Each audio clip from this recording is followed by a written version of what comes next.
Hey, this is K4A, Knowledge for All Educational Videos channel. We are continuing with learning and making videos and tutorials, and in this video today we are going to try to explain what is game design document.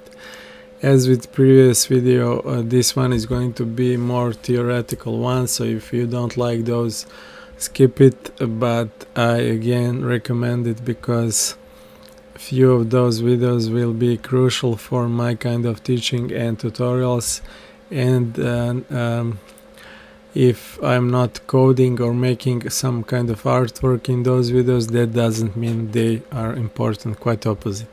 So in previous video we have learned what is game analysis and how that is actually breaking apart something into small pieces, so a game into small pieces, so we can understand how it works and what is needed for us to make that game. And that is of course artwork, images, drawings, code, programming, and sound in short.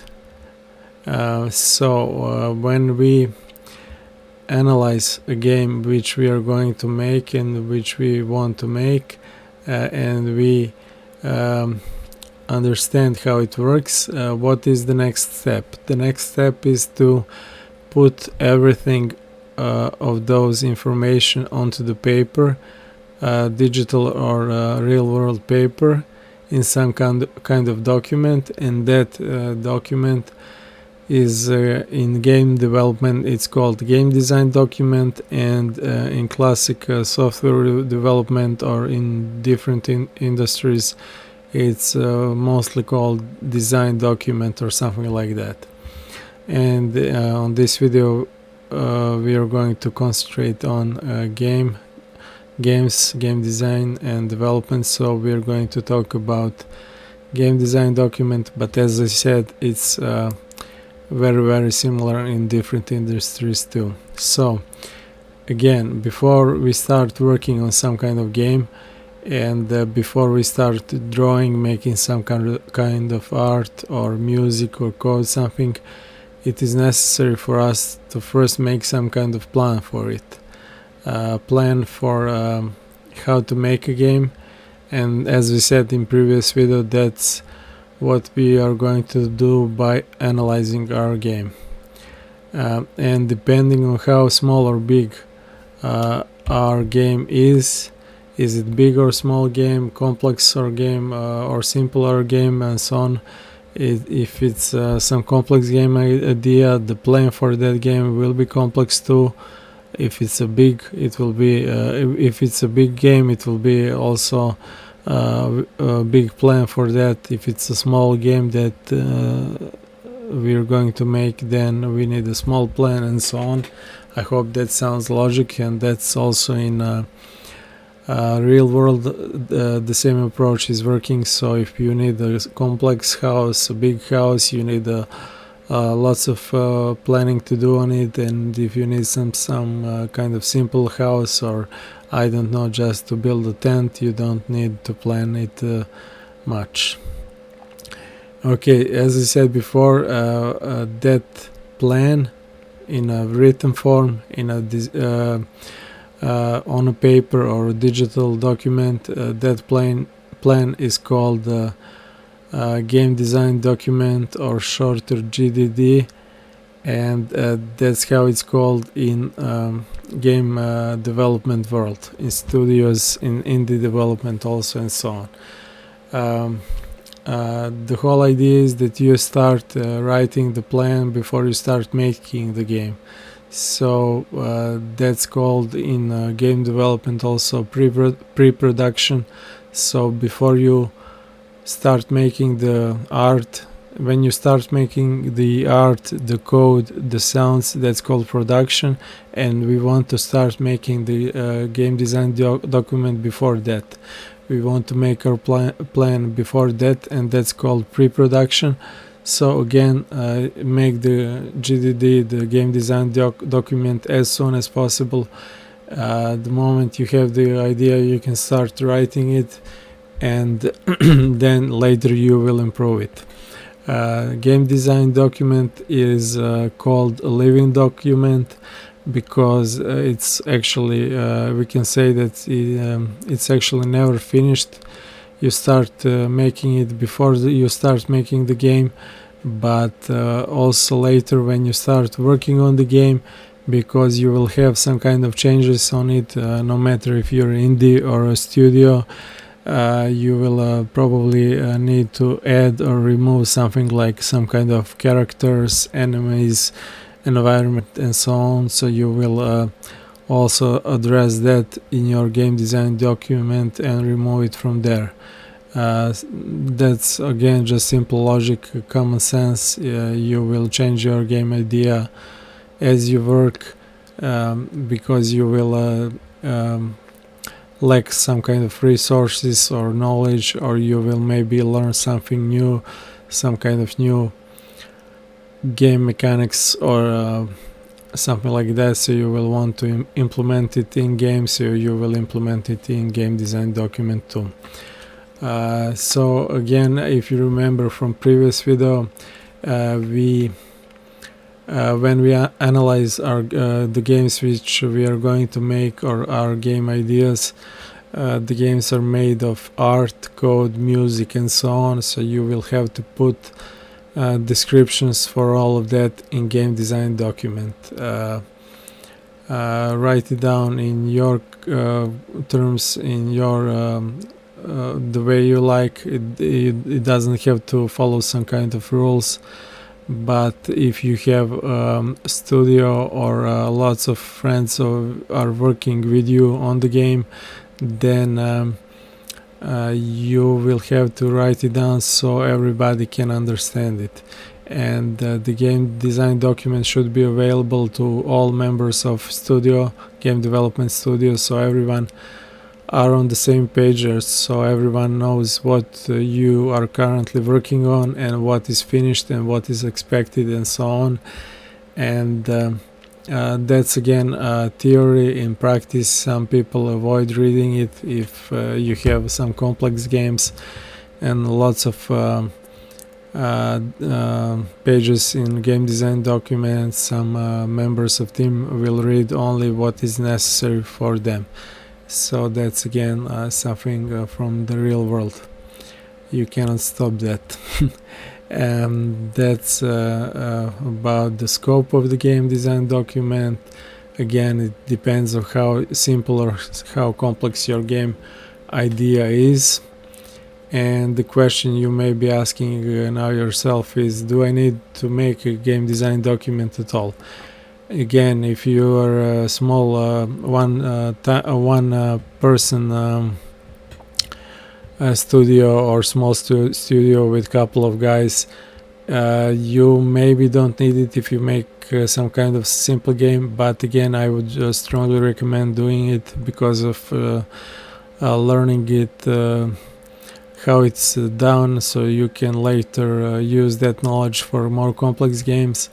And for example, maybe you don't need game design document in some situations like game jams, where you don't have time to make GDD, you just go with the flow, or when you are learning how to use game engine or how to use some kind of software and so on, so you're making some kind of simple prototype just to see how the game engines works, then you don't need to make GDD.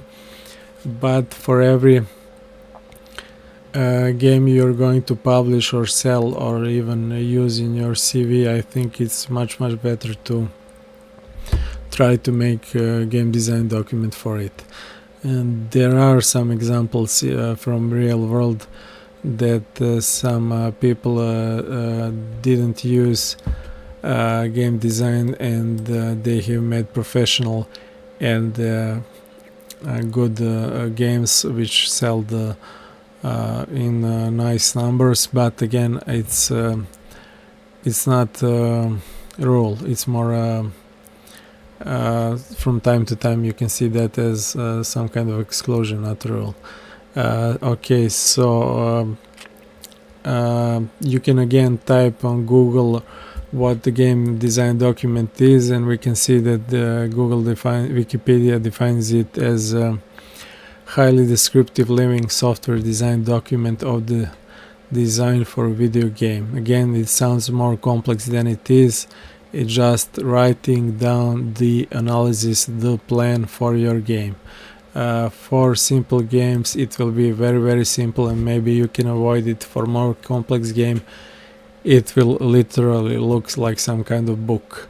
So go onto Wikipedia to see some kind of more description or examples of it, and we can see what game design documents should include, like story, characters, level design, environment design, gameplay, art, sound and music, user interface, and so on. So everything your games has, you should describe it in some kind of document. It could be written on the paper in real world. I also like that, but you can use some kind of applications or digital documents for it, and I think I was already showing in some previous video Trello and few other websites which you can use to make GDDs. I will also use them in my tutorials from time to time, maybe not always, so you can check them out too. And you can again go to Google and see, search for game design document or game design document samples and see how it looks in a real world. Download some kind of PDF documents and so on, so you can see we have on Gamasutra site you have Deus Ex game design document, and you can scroll. It's 64 pages long, and it's literally some kind of book on in which everything is described on what is needed for game developers, for artists, for coders, for level designers, and how the game will look before it was made. And that's a good practice to maybe try to find your favorite games and game design documents for your favorite games, and that way see how they made them and how they planned them, how they analyzed what they want to make, and then put that on the paper before making it.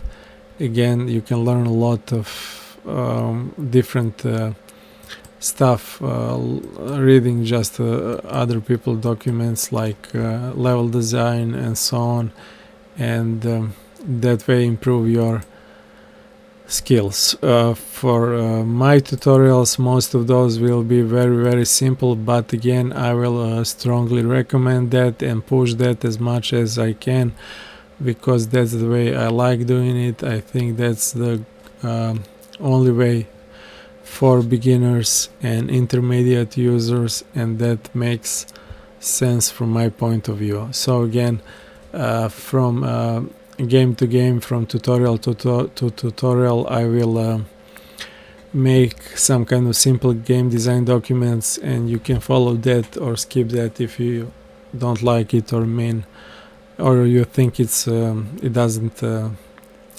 make sense and so on, but I will make it anyway. And don't wait for me to make tutorials. As I said, try to find game design documents for your favorite games. Try to find some simple games and make game design documents for those games and so on. So just look at what you see on the screen, write it down in the simplest possible way, in simple words. What art do you need to make this game, for example? What sounds do you need? What user interface do you need? What do you need to code? What kind of interactions? How are you going to code them? We will see that later, and that's it. Again, I strongly recommend this approach, because by making the plan first and then working step by step following the plan, you will make your game faster, much faster, so you will save some time. It will be much cheaper, so you will save money.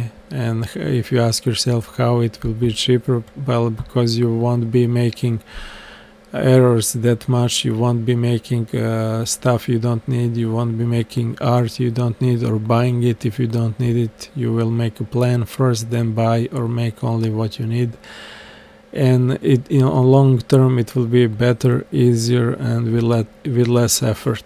That's it for this video. I hope you like it, and I hope I will see you in next videos too. A couple of those theoretical videos maybe will follow, and after that I hope we will start making dress up game finally in the simplest possible way. Okay, bye for now and see you soon.